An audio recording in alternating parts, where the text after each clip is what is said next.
bukan pisau. Di putusan akhirnya dibilang bukan pisau itu. Izin saudara ahli. Demikian. Jangan dipotong. Ya. Biarkan dulu. Ini kami protes ya. Ini nanya tapi motong, nanya motong. Ya, kan, Gitu. Karena terlalu lebar Pak. Yang mulia izin ya mulia. Saya Kan pertanyaan saya tidak Sebentar, terjawab. saya kasih tahu masalah keadilan. Jangan seolah-olah tidak ada saya di sini. Gitu.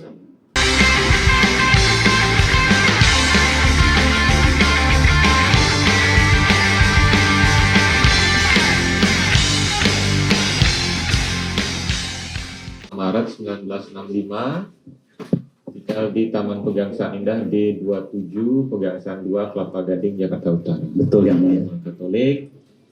Saudara kenal dengan pemohon, Kenal. kenal ya, dengan termohon dan turut termohon tentu tahu ya Tahu. institusi ini ya. Ya. Sebelum memberikan keterangan silakan diambil janjinya dulu. Pak, apa nih kan? Bantu aja.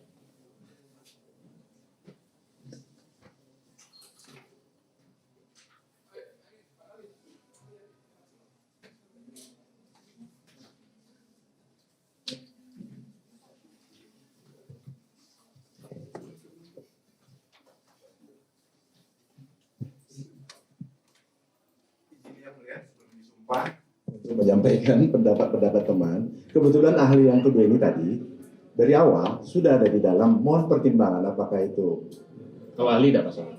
siap. Terima kasih. Ya. Silakan Pak. Katolik. Oke. Saya berjanji Saya berjanji bahwa saya bahwa saya sebagai ahli sebagai ahli akan memberikan pendapat akan memberikan pendapat tentang soal-soal tentang soal-soal yang dikemukakan kepada saya yang dikemukakan kepada saya berdasarkan pengetahuan dan keahlian saya berdasarkan pengetahuan dan keahlian saya dengan sebenarnya dan sejujurnya. dengan sebenarnya dan sejujurnya. Semoga Tuhan menolong saya. Semoga Tuhan menolong saya.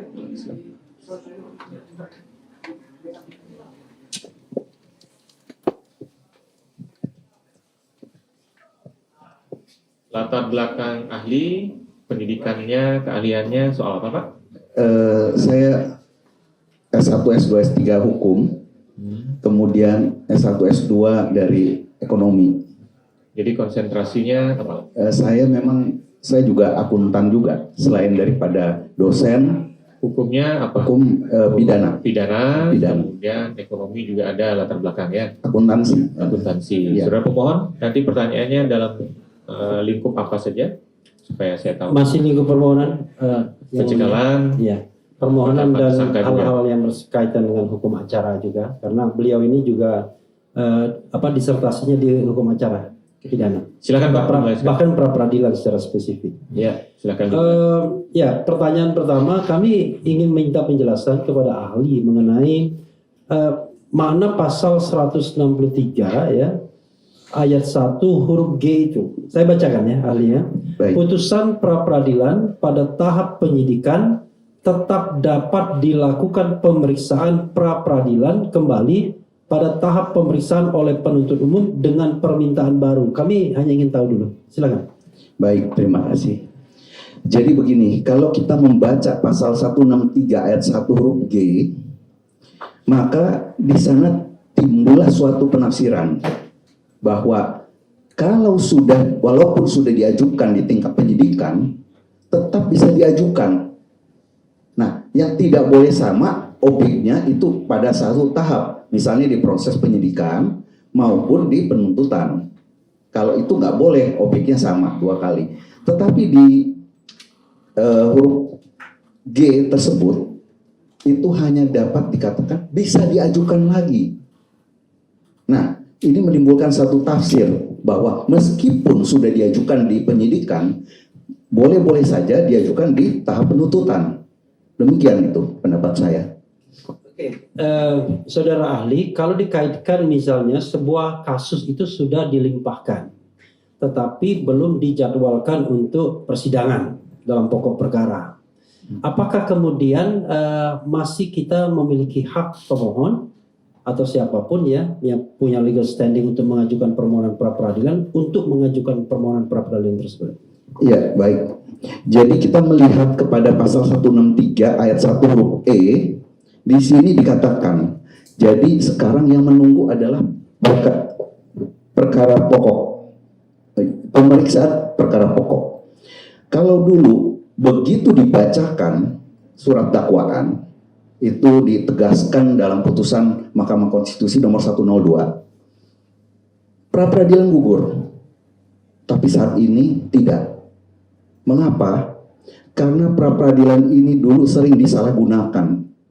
Pada saat pemanggilan, dulu tidak diatur bahwa termohon boleh mundur-mundur. Tapi ternyata sejak KPK, saya masih ingat sekali, sejak KPK dilakukan pra-peradilan, mereka mundur-mundur, tidak datang 2 kali, mau nggak mau 2 minggu. Nah, jadi mulai ada tren pada saat itu pihak termohon tidak datang 2 kali, dan ini kesempatan bagi penyidik untuk merampungkan berkas walaupun dengan secara amburadul, dilimpahkan, dan bahkan hanya 2 jam mampir di kejaksaan, langsung diserahkan ke pengadilan, langsung dibacakan, ditentukan hari sidang. Dan itu banyak terjadi contohnya. Ini menjadi presiden buruk, ini menjadi komplain, dan itu salah satu juga novelty pada saat KUHP lama. Mohon maaf, itu disertasi saya baca sekali itu, bahwa itu adalah satu modus. Sehingga dengan adanya KUHP baru, diberikan kesempatan bahwa orang boleh menguji pra-peradilan, jadi jangan di stop. Karena pra-peradilan ini juga kita mencari satu keadilan, bukan kepastian hukum saja. Kepastian hukum kalau sudah jadi putusan. Kenapa? Banyak sekali orang penyeludupan pasal, mohon maaf. Misalnya nih, pasal yang namanya ancamannya tinggi itu money laundering.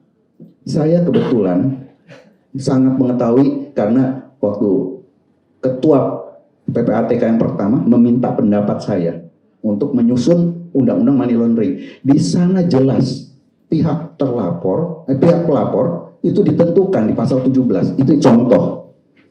Tapi penyidik main tempel pasal-pasal money laundering yang padahal tidak perlu. Jadi kalau ada orang menipu, kemudian ditempel secara langsung, itu tidak bisa. Padahal harus dicari dari atau diperoleh dari suspicious transaction, transaksi mencurigakan.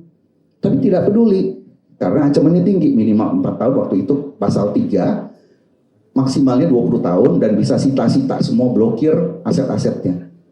Nah, ini pasal yang sangat mengganggu. Orang yang tadi ditahan cuma 60 hari, misalnya penipuan, predicate crime-nya, menjadi 120. Ini kan penyeludupan pasal. Nah, kemudian itulah yang menjadi titik dasar platform orang mencari keadilan. Oke lah, saya dikenakan pasal 372 misalnya, atau 378, penipuan atau penggelapan waktu dulu. Tapi jangan money laundering dong. Uangnya setelah saya tipu, saya taruh di dalam berangkas. Jadi bagaimana tiba-tiba saya dilaporkan money laundering?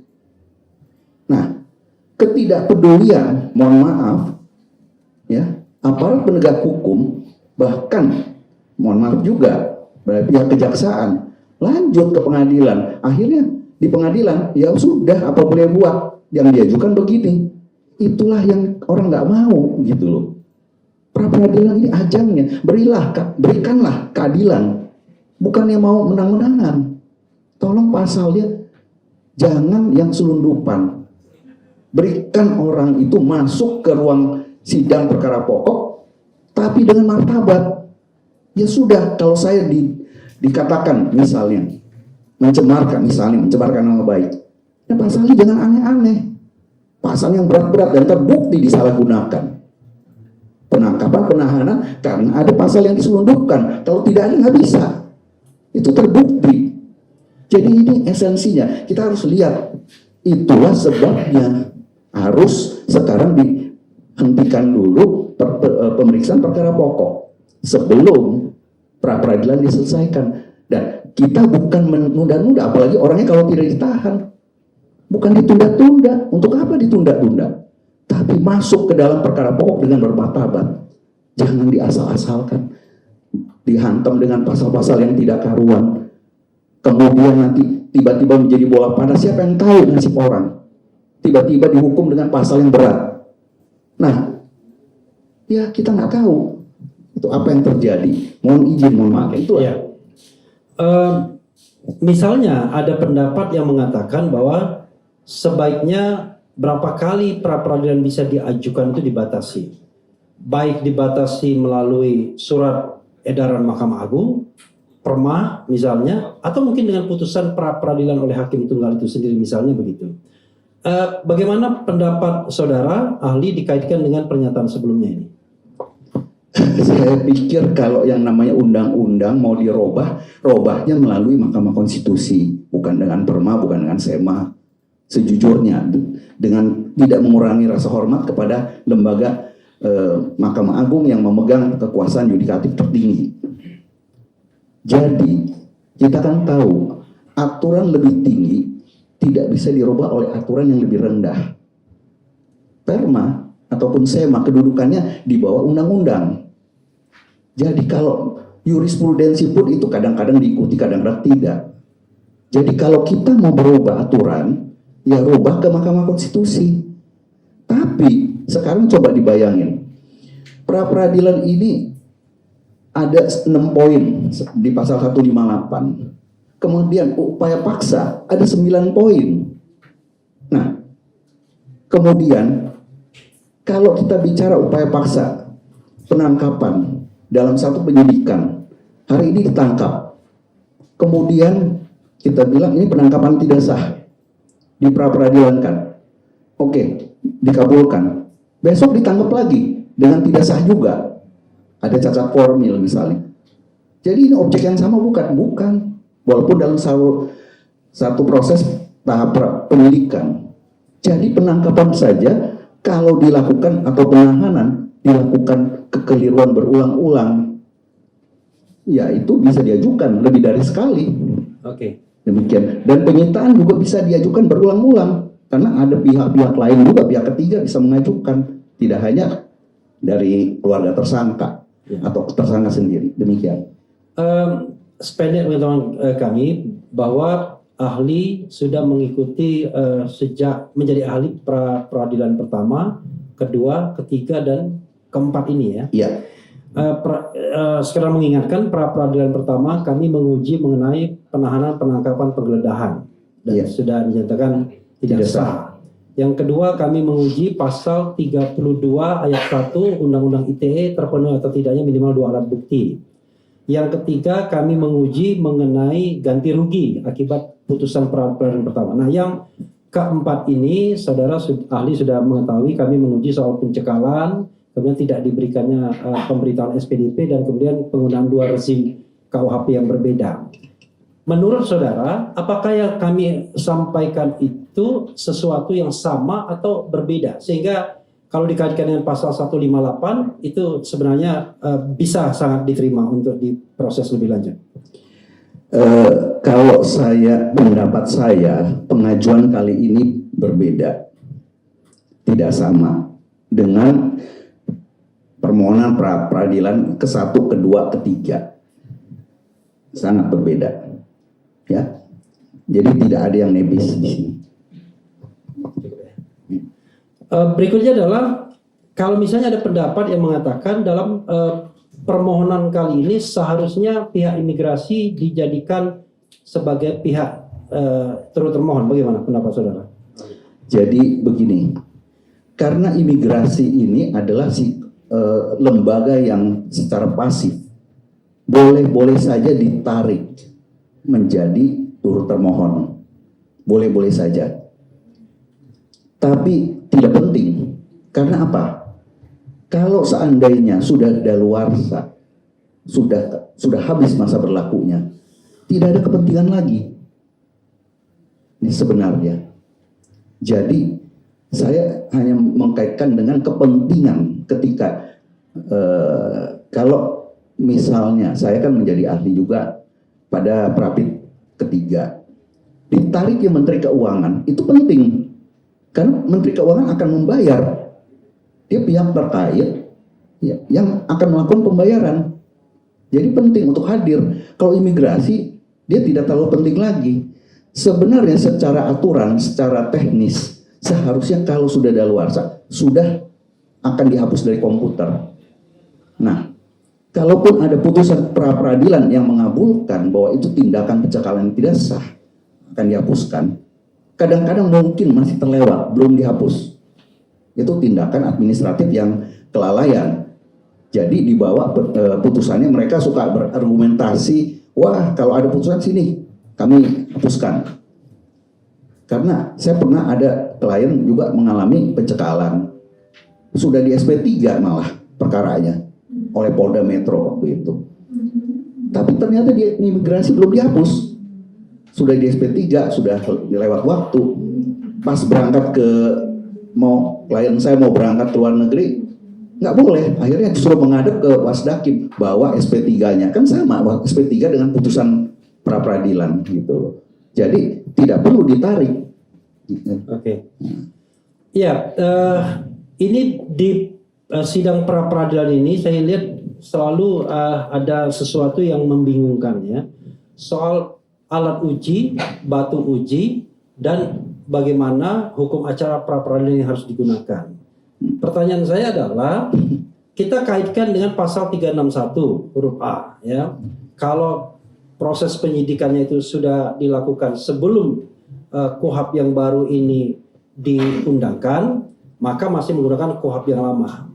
Tetapi proses peradilan pra peradilannya itu sendiri bagaimana? Jadi tolong saudara Ali jelaskan beda batu uji, alat uji. Misalnya kita menguji soal pencekalan dan penetapan tersangka dengan dasar untuk melaksanakan pra peradilan itu sendiri. Silakan. Oke, jadi begini, saya waktu itu sebenarnya sudah pernah jelaskan, tetapi saya tegaskan lagi. Kalau tindakan penyidikan itu adalah dilakukan sebelum berlakunya KUHP baru, maka berlakulah pasal 361 huruf A, di mana batu uji dari tindakan-tindakan kita melihat abuse of power atau terjadi atau tidak adalah seluruh aturan yang berada pada rezim KUHP lama. Tapi proses peradilannya menggunakan KUHP baru, lex temporis delicti, ya. Jadi menggunakan hukum acara yang baru, bukannya hukum acara yang lama. Bukan, itu keliru gitu loh, keliru paham. Saya nggak tahu nanti apakah nanti ditanya lagi dari termohon. Tapi saya tegaskan, tolong dibedakan antara batu uji. Batu uji antara tindakan-tindakan si penyidik yang kita uji di sini dengan proses pra peradilannya. Pra peradilannya tidak boleh menggunakan KUHP lama, harus KUHP baru, gitu ya, demikian. Misal ya, kami mempermasalahkan pencekalan. Yang menurut KUHP baru itu adalah bagian dari objek pra peradilan, artikel atau pasal 1 angka 14 jungto pasal 158. Apakah itu sebuah contoh bahwa proses ini menggunakan KUHP yang baru, dan mungkin bisa disebutkan contoh lain untuk meyakinkan?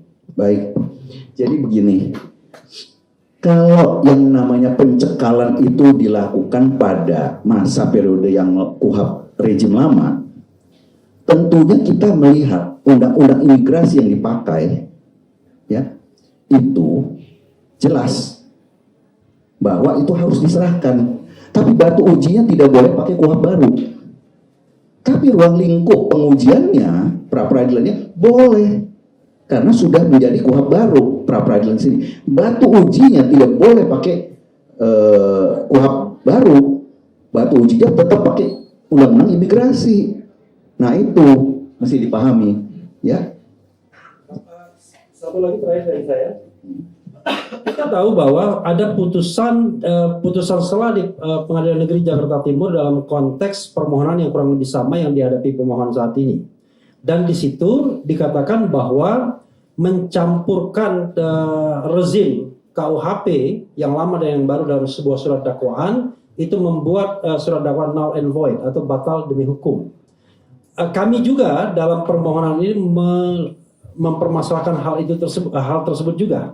Nah, apakah boleh ya kami atau pemohon itu menggunakan putusan itu sebagai referensi, sebagai dasar Kalau kita misalnya bahwa dasar hukum itu bisa undang-undang, bisa vonis, bisa jurisprudensi kalau sudah berulang-ulang, atau bisa kebiasaan dan lain sebagainya. Sehingga mengutip itu menjadi sah dan bukan kemudian menjadi error in forum, begitu.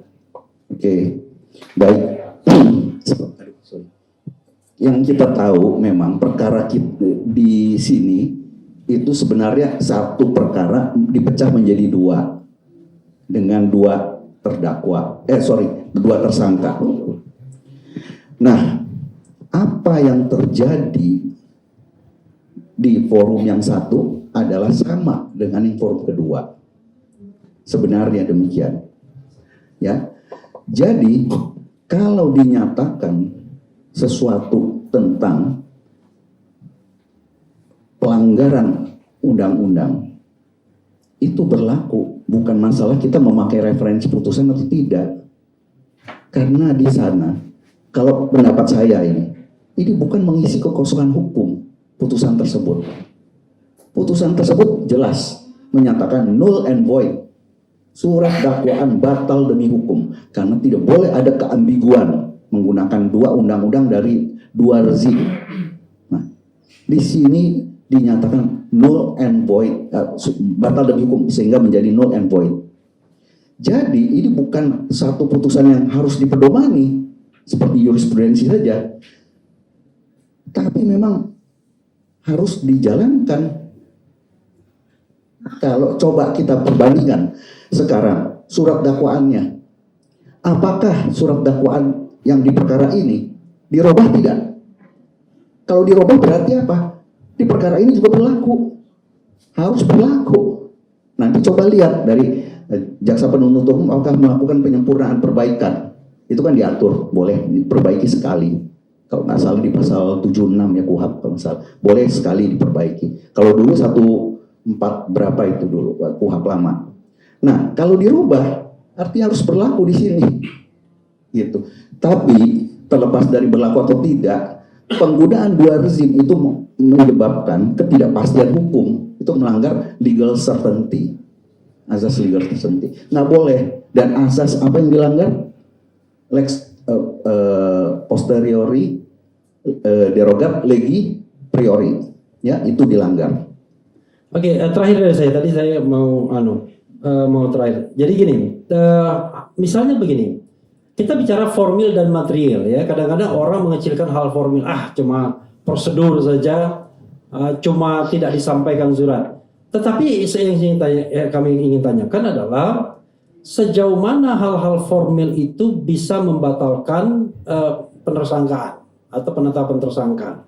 Kami misalnya mempermasalahkan tidak disampaikannya sprindik yang lanjutan, sprindik tanggal Januari, sprindik Maret.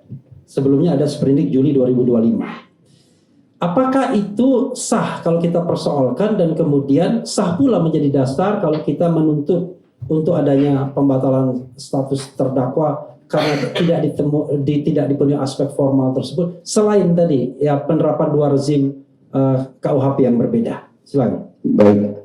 Jadi begini, kalau yang namanya penyampaian sprindik itu bukan berbeda ya, itu bukan penetapan tersangka, itu bagaimana suatu prosedur dilanggar. Prosedur itu diatur dalam hukum acara pidana. Nah, hukum acara pidana KUHP itu mengatur tentang prosedur. Melanggar KUHP, melanggar hukum acara pidana, menyebabkan harus batal demi hukumnya satu proses penyidikan. Mau tidak mau. Dan putusan MK tentang kalau penyampaian sprindik itu nomor 130. Artinya apa? Itu adalah hukum acara pidana. Melanggar putusan MK menjadikan penyidikan itu tidak sah. Di sini yang harus dipahami, gitu. Bukan penersangkaannya ya. Jadi penyidikannya. Penyidikan itu jalan tolnya. Di tengahnya ada penggeledahan, ada penangkapan, ada penahanan. Kemudian kalau penahanan yang tidak sah tidak menyebabkan penyidikan yang tidak sah. Tapi kalau pelanggaran terhadap putusan MK yang mengatur tentang sprindik ini kenapa? Hakikatnya kita lihat, itu pengujian, batu ujinya adalah hak asasi manusia. Kalau orang tiba-tiba ada sprindik ini kan bisa berubah. Berubahnya ini karena perubahan pasal, kemudian adanya sesuatu yang baru, penyidik yang baru, juga kalau penyidik pindah itu ada sprindik baru. Jadi sprindik itu bisa diterbitkan sehingga 5-6 kali bahkan dalam satu penyidikan. Dan kita wajib tahu. Jadi kalau misalnya ada putusan pengadilan, setiap putusan itu kita diberikan hak untuk mengetahui, dapat relas. Kalau kita tidak tahu, bagaimana kita bisa mengajukan banding? Makanya harus diberitahu resmi.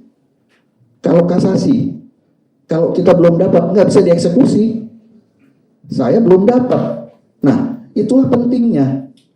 Jadi wajib diberitahukan itu sejak awal, sejak sprindik, sejak surat perintah penyidikan diterbitkan. SPDP ini sebenarnya istilah surat pengantar.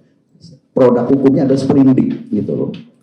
Jadi ketika ada terbit sprindik baru, wajib hukumnya menurut putusan MK. Nah, apakah kita bilang itu tidak membatalkan substansi material? Lah, kalau mau diulang lagi, diulang dan dipenuhi. Jadi bukannya membatalkan sebenarnya secara substantifnya, membatalkan perbuatan itu, tapi prosesnya jangan begitu. Jadi orang siap-siap. Ya, kadang-kadang kan kita kemudian bicara bahwa ini kan sudah jauh perjalanannya, ya. Masa proses penyidikannya dibatalkan hanya karena sprindiknya atau SPDP-nya tidak disampaikan kepada tersangka begitu. Kalau misalnya berpatokan pada pendapat saudara ahli, apa konsekuensinya kalau memang faktanya bahwa memang yang namanya sprindik 2, sprindik 3 itu tidak pernah disampaikan? Ya, kalau pendapat saya, jujur ya, saya sebagai seorang profesionalis hukum, di bidang hukum, saya akan bicara secara profesionalisme. Jadi, intinya, kita mulai sekarang tertib dan disiplin dalam melakukan penegakan hukum. Tidak lagi asal-asalan. Kalau kita menyapu ruangan kotor, jangan pakai sapu kotor. Kalau masih amburadul, coba deh kalau nanti aparat penegak hukum yang merasakan itu. Ini mohon maaf ya. Sekarang coba, kan ada yang lagi pra-peradilan juga di depan situ. Nah, dia keberatan, wah penahanan saya ini dan saya penetapan tersangkanya tidak sesuai. Coba kita bongkar waktu ketika dia menjabat. Coba bongkar. Apa sesuai itu? Banyak yang menjadi korban.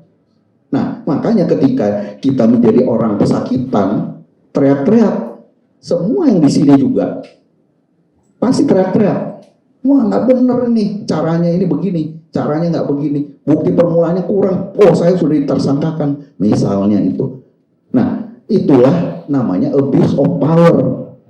Kita kalau misalnya dari sprindik saja tidak diberikan, ya rusak nih, karena kita nggak tahu apa yang terjadi sebenarnya. Ada perkembangan-perkembangan, kita nggak menguasai. Itu hak asasi manusia. Jadi jangan teriak-teriak nanti kalau begitu. Makanya sekarang mendingan teriak-teriak di sini di pra-peradilan, ya, minta keadilan. Ya, buka mata batin dari aparat penegak hukum khususnya yang mulia. Terima kasih. Izin yang melanjutkan yang mulia. Terima kasih saudara ahli. Izin saya melanjutkan, ini terkait dengan pencekalan saudara ahli. Ya. Secara normatif kan pencekalan terdapat batas waktu menurut Undang-Undang Imigrasi ya. Yang ingin kami tanyakan, bagaimana status hukum pencekalan ketika berkas perkara telah dilimpahkan kepada jaksa penuntut umum, namun tidak ada penetapan perpanjangan pencekalan baru? Pertanyaan selanjutnya, apakah pelimpahan berkas perkara ke penuntut umum itu secara otomatis menggugurkan atau memperpanjang masa berlakunya pencekalan? Oke, itu dua pertanyaan, itu sebenarnya satu ya. Jadi begini, kalau misalnya ada pencekalan, kita anggap pencekalan itu sah, kemudian dilimpahkan, statusnya tetap tidak menjadi gugur, tetap sampai dengan batas waktunya. Batas waktu pencekalan itu 6 bulan dan bisa diperpanjang sekali. Nah, kalau tidak ada perpanjangan, ya 6 bulan saja sudah habis. Tapi dengan pelimpahan itu bukan berarti itu menjadi gugur atau harus dicekal baru, tidak. Ya, jadi ya tunggu saja sampai selesai, sampai dengan masa daluarsa expirednya, demikian. Baik, tadi kan saudara ahli menjelaskan terkait pencekalan yang sah. Nah, bagaimana dalam kondisi pencekalan yang tidak sah? Karena secara normatif ada kewajiban bahwa pihak tersangka yang dicekal itu wajib diberikan pemberitahuan, baik sejak awal maupun ketika ada perpanjangan. Nah, ini bagaimana kalau dalam kondisi yang tidak sah tersebut? Nah, jadi begini, saya contohkan pencekalan itu sebenarnya kalau menurut tafsir saya itu adalah penahanan juga, tapi penahanan wilayah negara sebenarnya. Tapi sekarang ini kita bicara penahanan itu menjadi tidak sah atau penangkapan tidak sah kalau tidak disampaikan ke keluarganya, kalau tidak dibuat berita acara. Ini kita bicara KUHP lama. Nah, loh, tapi kan dia harus ditahan. Kan sah saja itu, pokoknya kami punya syarat. Dulu syarat objektif dan syarat subjektif sudah terpenuhi itu. Iya, tapi kalau dilanggar prosedur berarti itu penahanan tidak sah. Kalau keluarganya tidak tahu, itu bisa dianggap penculikan. Penegakan hukum kenapa jadi seolah-olah melakukan penculikan? Ya kita mesti coba ya memahami gitu.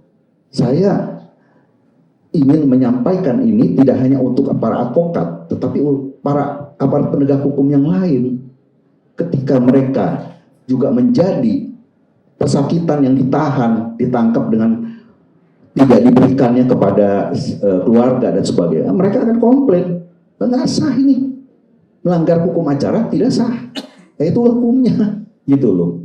Kalau mau melanggar hukum acara terus tetap dibilang sah, ya sudah, mau jadi apa negara ini, gitu. Ya kalau melanggar ya melanggar, sudah, gitu. Nggak boleh, gitu loh. Penangkapan, penahanan harus diberikan pemberitahuan kepada keluarga.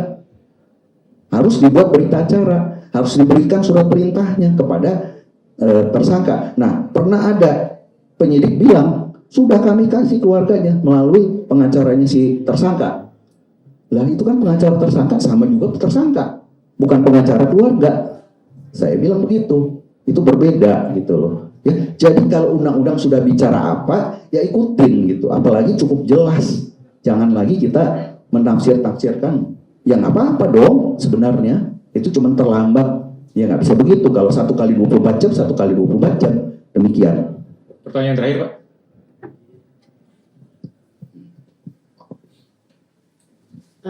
Saudara ahli tadi kan saudara ahli bilang bahwa surat penyidikan, perintah penyidikan atau SPDP harus diberikan kepada terlapor-pelapor. Nah, apabila ada pendapat misalnya surat perintah penyidikan itu dikeluarkan hanya mengganti misalnya nama-nama tim penyidiknya atau hanya bersifat internal, apakah surat sprindik tersebut memang harus diberikan juga kepada terlapor atau seperti apa? Oke. Selama surat perintah penyidikan tersebut akan berdampak kepada orang yang diperiksa, saya kalau dipanggil sama penyidik yang berbeda ketika pada awal saya nggak mau diperiksa, saya punya hak, ya. Karena pernah juga saya kasih misalnya berkas kepada penyidik yang lama, tapi penyidik yang baru bilang saya tidak pernah tahu, ya.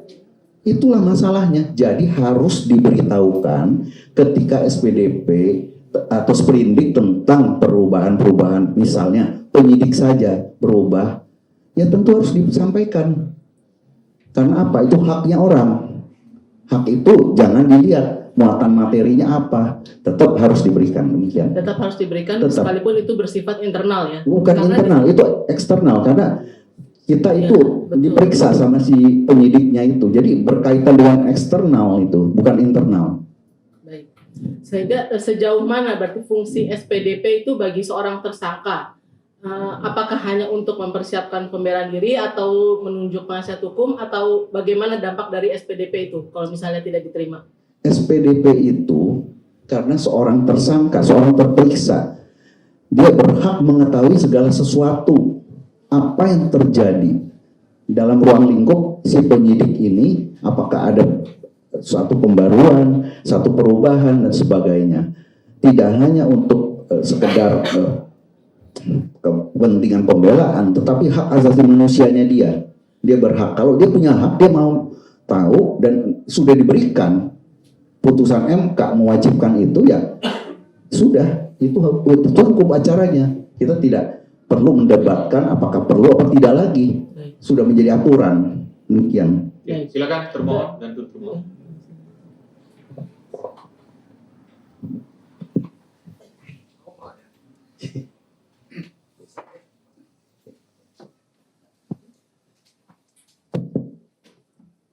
Terima kasih Yang Mulia. Tadi sekilas di awal ahli menyinggung soal asas ya. Kalau saya tidak salah mohon diperbaiki. Saya ingin memulai dari asas juga, yaitu soal kepastian hukum. Tadi soal ahli sedikit menyinggung soal kepastian hukum. Yang ingin saya tanyakan pada ahli adalah ahli tadi menyatakan bahwa Prapit adalah salah satu upaya untuk memberikan kepastian hukum. Keadilan dan kepastian hukum. Yang ingin saya tanyakan kepada ahli, kepastian hukum kalau sudah menjadi putusan. siap, keadilan ya. Mohon ahli jelaskan keadilan dan kepastian untuk siapa itu, ahli? Untuk orang yang mengajukan Prapit. Oke, saya lanjut. Misalkan dalam ada suatu perkara, ada pelapor dan terlapor. Di tengah perjalanan, terlapor dinaikkan status menjadi tersangka dan singkatnya dia mengajukan upaya hukum pra peradilan yang berkali-kali. Nah, dalam konteks ini, apakah kepastian hukum itu dan keadilan itu hanya untuk terlapor saja? Sedangkan sini ada pelapor juga yang notabene menunggu juga kepastian dan keadilan atas perkara yang harus dia mendapat keadilan dalam konteks perkara hukum. Mohon pencerahannya. Baik, terima kasih. Jadi kalau ada pelapor, ada terlapor, terlapor sudah diwakili oleh negara. Dalam hal ini penyidik diteruskan oleh penuntut umum. Itu yang pertama. Jadi keadilan itu sudah dia kuasakan, akan dia peroleh dari aparat penegak hukum oleh negara. Sedangkan si terlapor, tadi pelapor ya, si terlapor dia itu menghadapi sendiri. Kita tahu yang datang ke pengadilan bukan hanya sekedar orang yang mencari keadilan. Ada pencari ketidakadilan. Ada orang yang merekayasa. Ada yang pesanan. Kita jujur-jujuran di sini. Kalau memang kita mau bernurani, itu ada pesanan banyak. Kita tahu semua, ya. Jadi di sini untuk keadilan si terlapor yang menjadi tersangka ketika ia dijolimi lebih dari yang seharusnya, dia berhak mengajukan pra peradilan. Jadi jangan saya ini misalnya paling-paling saya melakukan penipuan, penggelapan, ditempelin money laundering, ya saya nggak terima dong.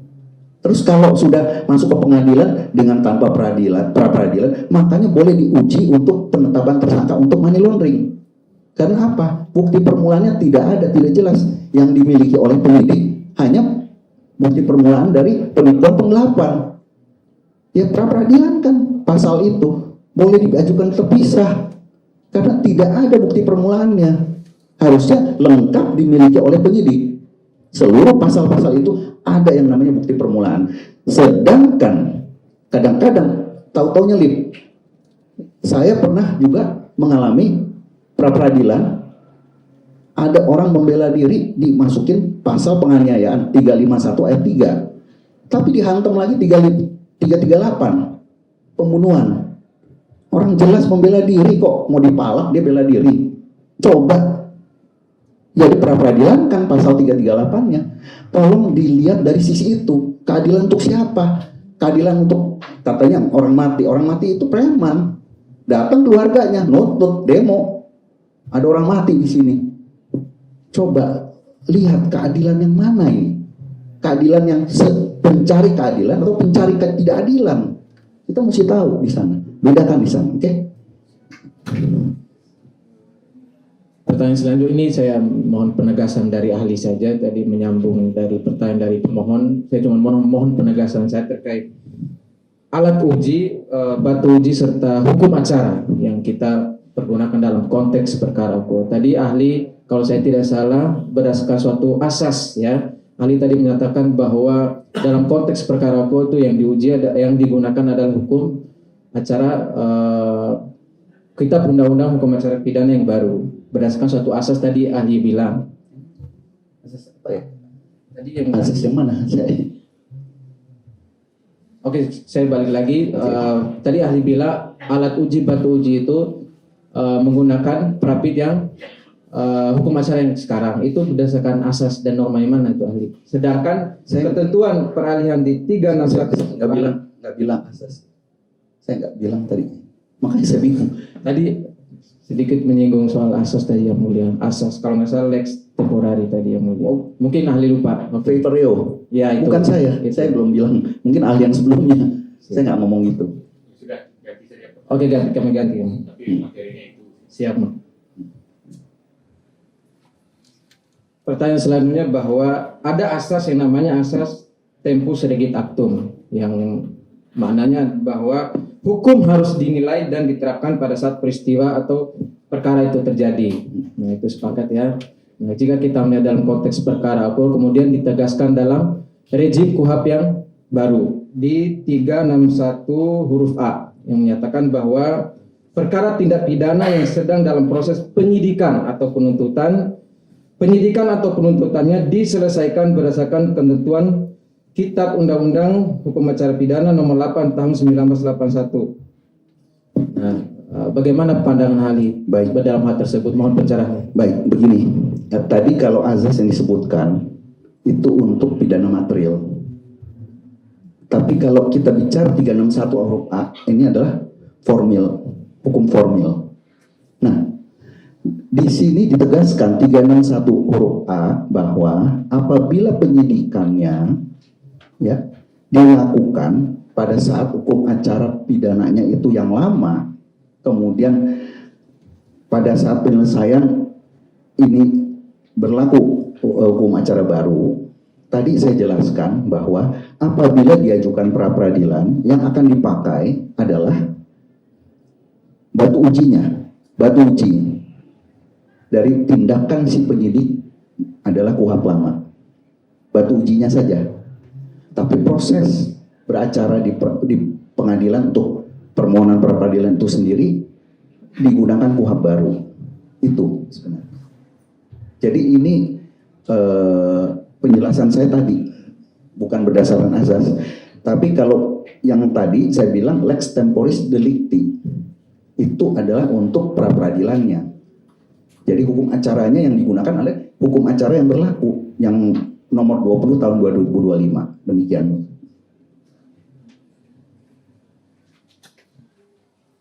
Silakan tulis ruang. Terima kasih yang mulia.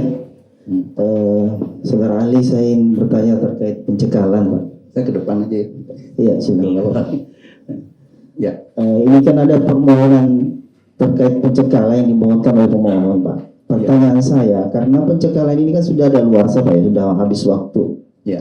Kira-kira apa yang diinginkan oleh si pemohon di dalam permohonannya untuk pencekalan itu sendiri? Apakah memutuskan untuk pencekalan itu tidak sah atau membatalkan pencekalan itu? Karena setahu saya pencekalan ini kan sudah tidak ada kan, dianggap tidak ada. Jadi kira-kira menurut pendapat ahli, kira-kira apa yang diharapkan dari pemohon terhadap permohonan pencekalan itu? Baik, terima kasih. Jadi begini, saya kasih contoh pra peradilan yang pertama. Pemohon sudah tidak berada dalam penahanan termohon, tapi pemohon mengajukan penangkapan, penggeledahan, dan penahanan tidak sah. Nah, dia sudah tidak ditangkap, tidak dalam kondisi ditangkap, tidak dalam kondisi digeledah, itu sudah lewat. Tidak juga ditahan pada saat itu, tapi diajukan permohonan pra peradilan untuk menyatakan jangan ada penjoliman lagi, jangan ada pelanggaran hukum acara, untuk edukasi juga bagi masyarakat maupun aparat penegak hukum. Ayo kita profesional sekarang, itu tujuannya.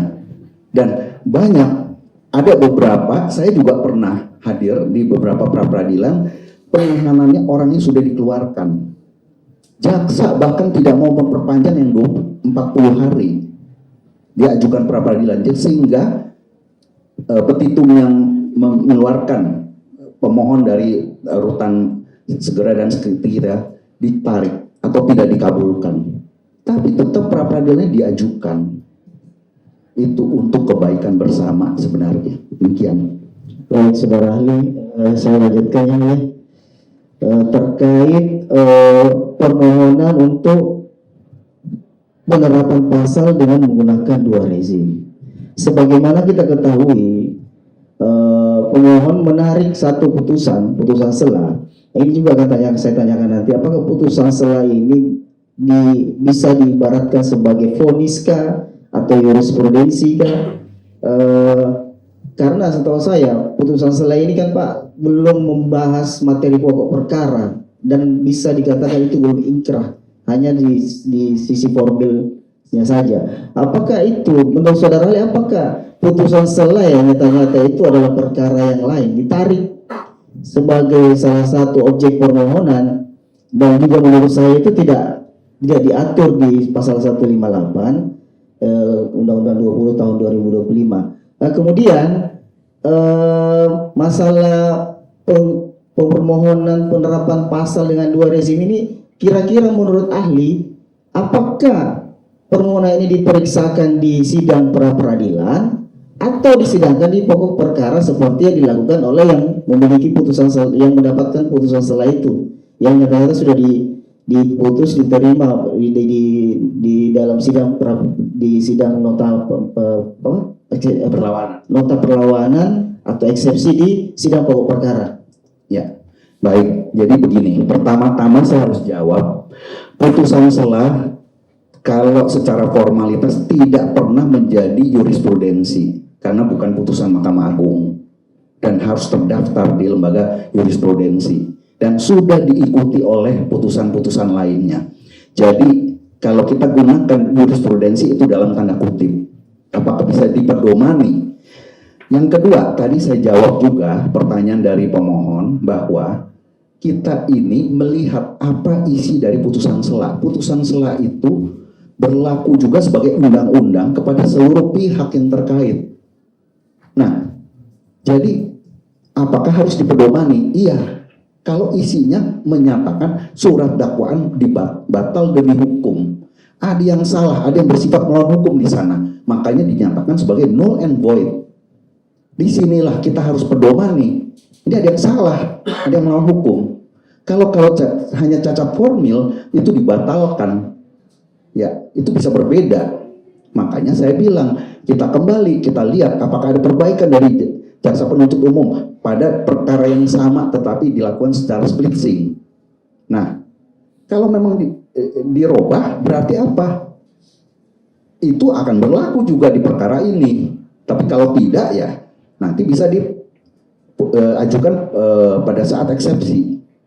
Nah, jadi intinya bahwa kalau yang namanya nanti di pokok perkara, walaupun masih kulitnya yaitu eksepsi nota perlawanan, itu kalau tidak sempat mengajukan pra peradilan, karena penggunaan dua rezim KUHP itu jelas bisa diajukan di pra peradilan, yaitu penetapan tersangka yang tidak sah dan melawan hukum.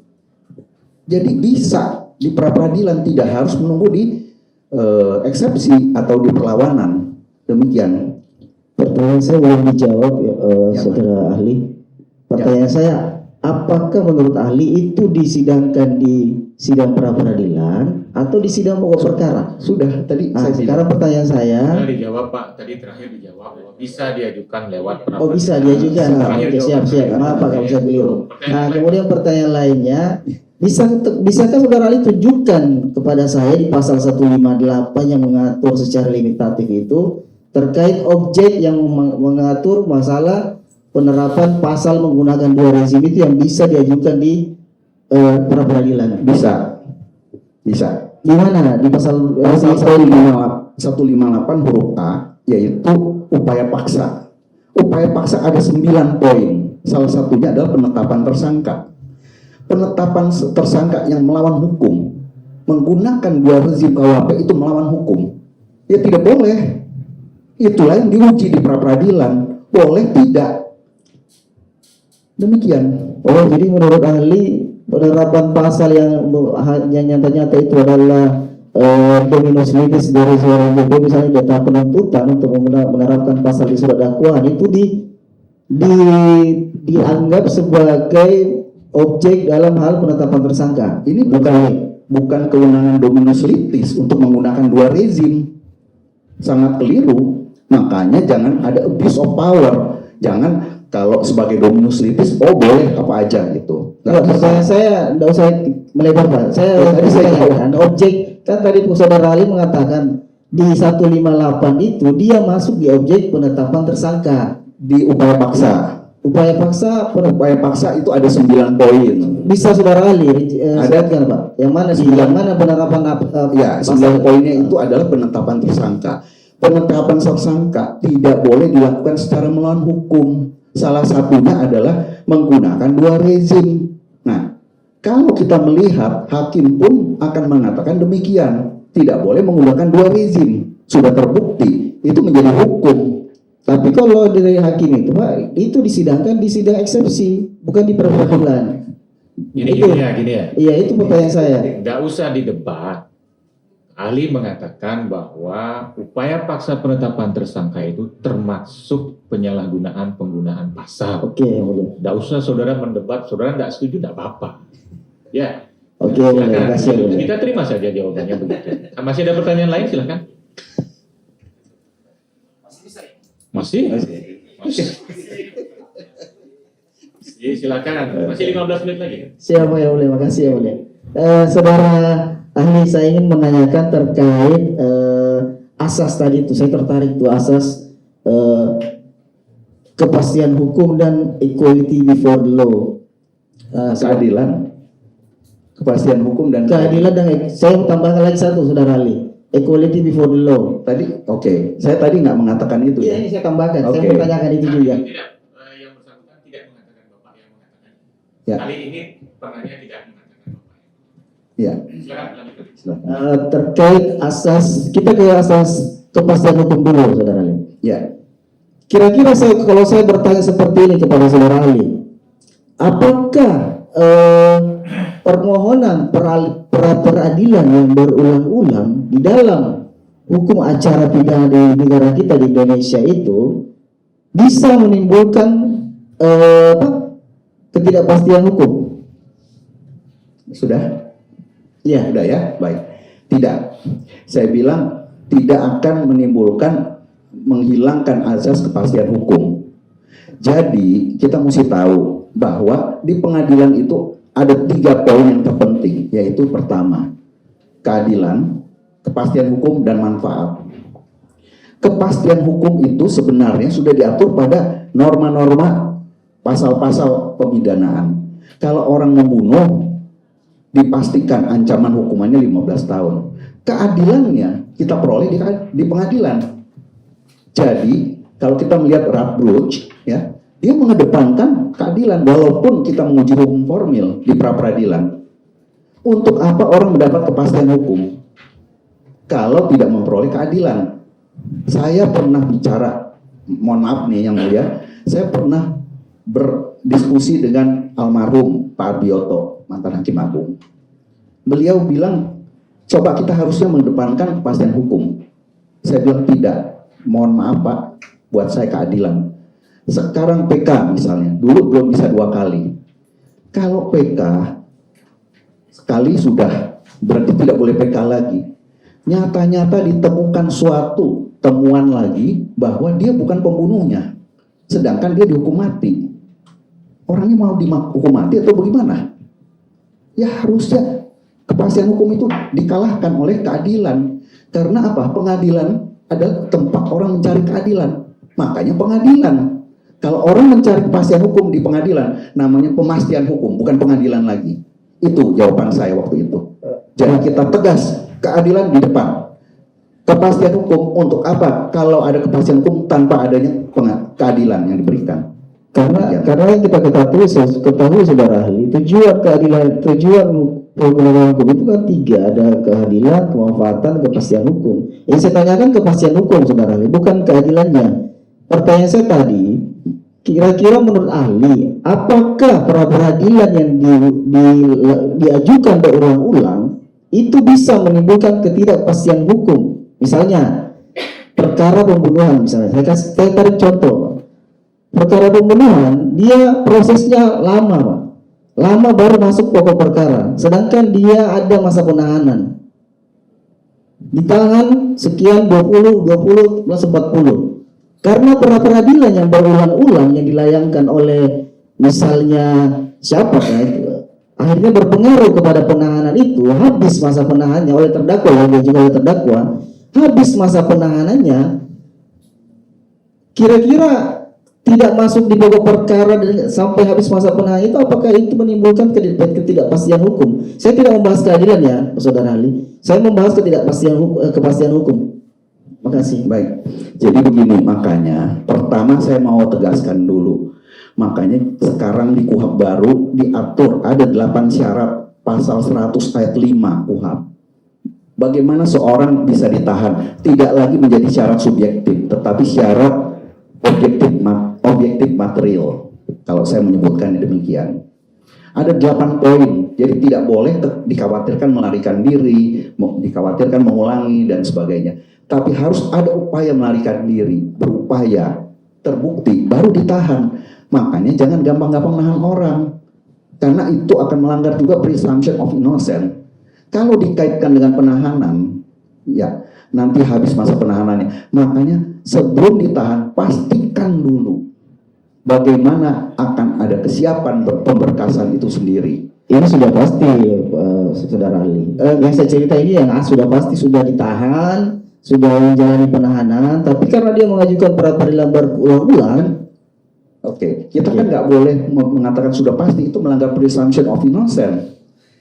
Itu melanggar, nggak boleh. Baik, makasih. Karena orang tidak boleh dibilang langsung sudah pasti. Meskipun saya melihat ada orang di jalanan dia merampok, saya tidak boleh mengatakan dia perampok. Nah itu formalitasnya kalau dia sudah inkrah diputus sebagai perampok. Kalau dibebaskan bagaimana? Baik, saudara ahli. Ya. Saya ke keadilan terakhir yang mulia. Di dalam peradilan penegakan hukum ini kan kita tidak hanya mengenal si pelaku atau tersangka, ya, saudara ahli. Ada juga korban. Taruhlah korban tipu gelap, korban penghinaan, fitnah, pencemaran nama baik. Mereka ini kan menunggu juga keadilan untuk dia. Apa keadilan untuk saya? Mereka datang ke penyidik, saya ingin mengadukan ini. Saya ingin melaporkan saya ditipu. Saya ingin barang saya dicuri. Sementara tidak ada perkembangan dari proses perkara itu karena adanya pengajuan pra peradilan yang berulang-ulang. Kira-kira bagaimana keadilan untuk si korban? Apakah ada keadilan untuk si korban di situ, saudara Ali? Baik, sebenarnya tadi saya sudah jelaskan ya waktu ditanya sama termohon, tapi nggak apa-apa. Jadi pertama, korban itu sudah menguasakan kepada aparat penegak hukum. Dalam hal ini adalah polisi dan jaksa, penyidik dan jaksa penuntut umum. Nah, makanya marilah kita meningkatkan profesionalisme. Tetapi korban, kalau mau tanya saya, dia bisa melakukan tindakan lain, yaitu mengajukan gugatan perdata. Dia merasakan ditipu, uang dia diambil. Gugat perdata, jangan menunggu restitusi. Maksud saya begini, saudara Ali. Ya. Walaupun dia sudah terwakilkan oleh negara, kan keadilannya juga belum terpenuhi oleh dia karena terhalang oleh itu. Itu pertanyaan saya. Itu maksud dari pertanyaan saya. Baik. Walaupun memang dia sudah diwakili oleh negara, oleh jaksa yang akan menyidangkan itu, ini kan terhalang ya, saudara ahli. Terhalang pemeriksaan pokok ini. Makanya pertanyaan saya, apakah pra peradilan yang diajukan berulang-ulang itu bisa menimbulkan ketidakpastian hukum di hukum? dalam hukum acara negara pidana kita, hukum acara Makanya pidana kita. saya belum selesai tadi menjawabnya, ya kan? Jadi begini, keadilan untuk korban, saya belum selesai. Tadi kan saya udah bilang, yang datang ke pengadilan itu bisa mencari keadilan, bisa mencari ketidakadilan. Bisa ada orang yang hanya mau melakukan rekayasa, mengkriminalisasi. Kita nggak tahu, perkara perdata jadi pidana. Nah, jangan kita berpendapat bahwa ini harus keadilan untuk korban. Nanti dulu, korban itu cuma melapor. Dia mengatakan bahwa saya korban, saya merasa begini. Oke. Tapi dampaknya adalah si terlapor yang menjadi tersangka. Bisa ditahan, bisa dihukum. Harus dipahami, keadilan ini nantinya titik beratnya di mana? Equilibriumnya di mana? Equilibrium, ya. Titiknya di mana? Kita nggak bisa dibilang bagaimana ini nasibnya orang. Nah, ada orang nasibnya perkaranya cuma membela diri, dikenakan pembunuhan 338 waktu itu. Bagaimana ini? Terus gimana itu udah mati orangnya? Lah dia ngerampok, dia mau malak, orang bela diri, dan dia mati kebetulan, habis darah. Jadi bukan karena pisaunya itu alat ini juga yang bawa adalah orang itu, terus dibuat seolah-olah wah ada pisau nganggur di mana.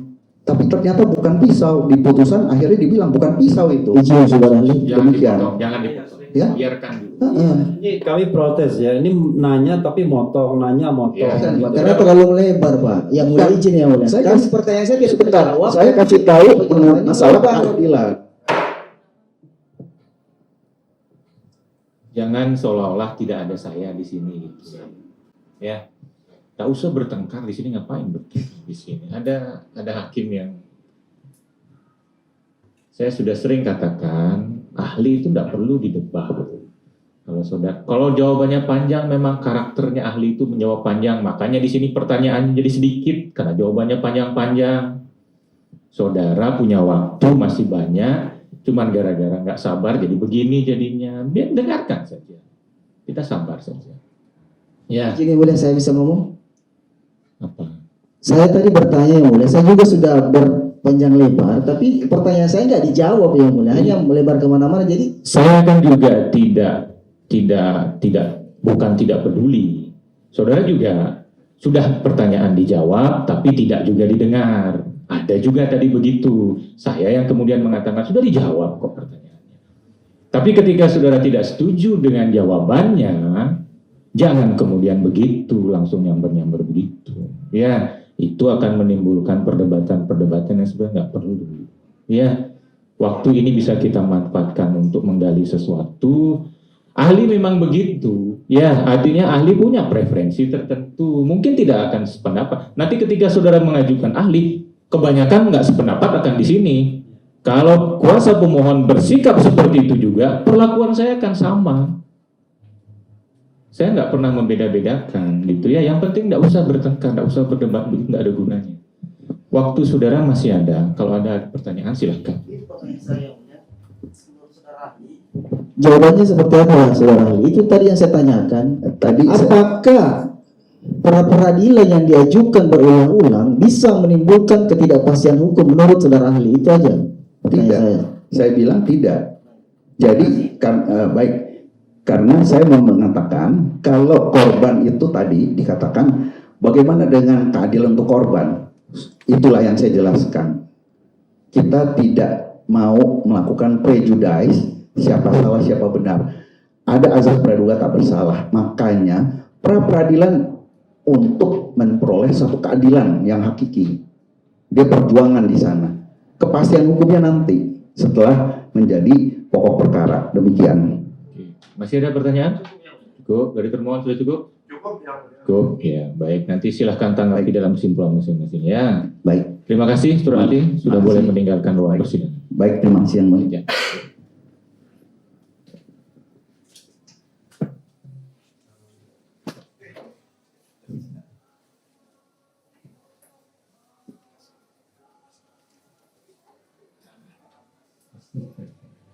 Ya.